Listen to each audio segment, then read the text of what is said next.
Moving a little bit forward in time and then doing a huge jump with the next two paintings. First, we have Gustave Courbet, L'Origine du Monde, or The Origin of the World, painted 1866. They say it's commissioned by a Turkish diplomat, so a Turkish diplomat asked him to actually paint this. It was later found in Budapest and eventually came to the Musée d'Orsay in Paris in 1995. And I say sexual objectification of women, protest against prudery. Why was this one found to be obscene?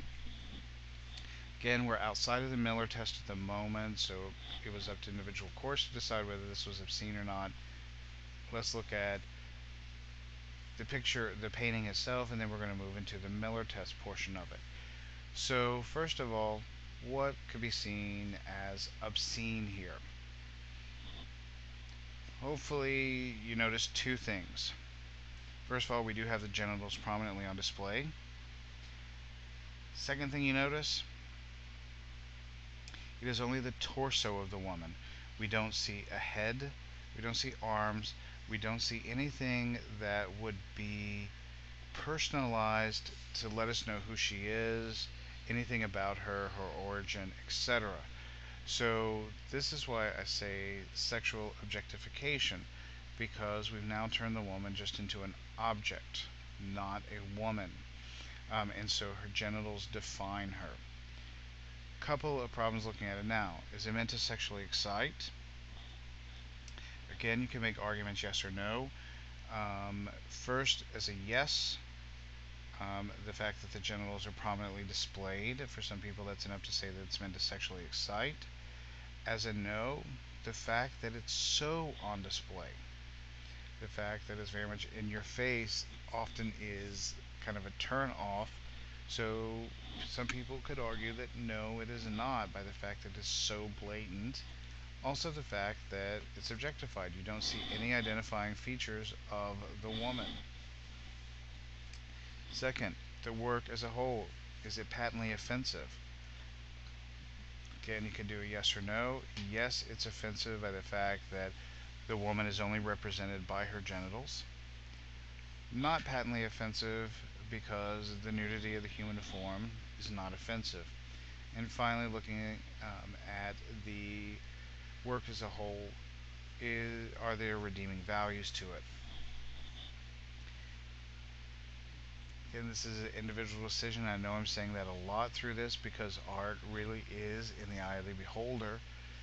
First, we have the issue of Courbet, again known as a master, so looking at brushstrokes, work that's put into it, use of color, use of light.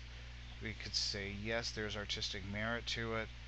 Could also say that the fact that he's objectified the woman, cut off her head, not painted the entirety of the painting, then no, there is no redeeming value to it.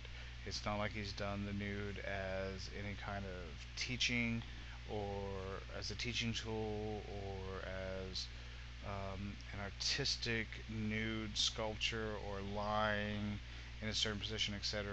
It's the fact that he has done this simply to put the genitals on display that is problematic.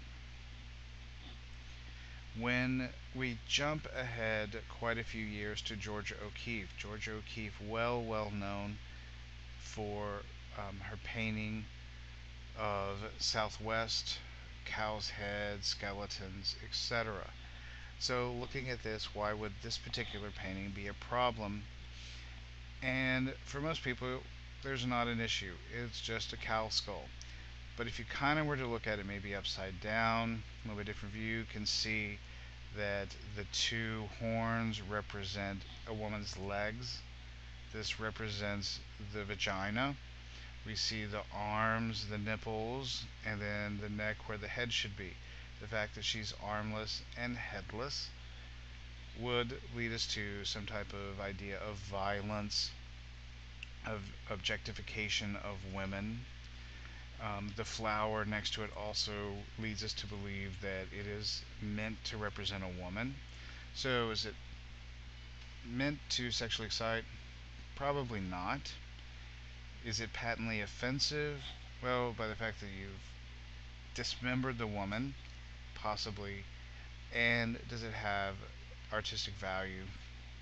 Absolutely, we do recognize Georgia O'Keeffe as a valid artist. So, of course, one thing you notice is I'm using things from the past. So it's easier for us to look back and say, okay, now after 75, 100 years, we recognize Georgia O'Keeffe is a good woman. Gustave Courbet is a talented artist. And I didn't mean good woman. I mean a talented artist.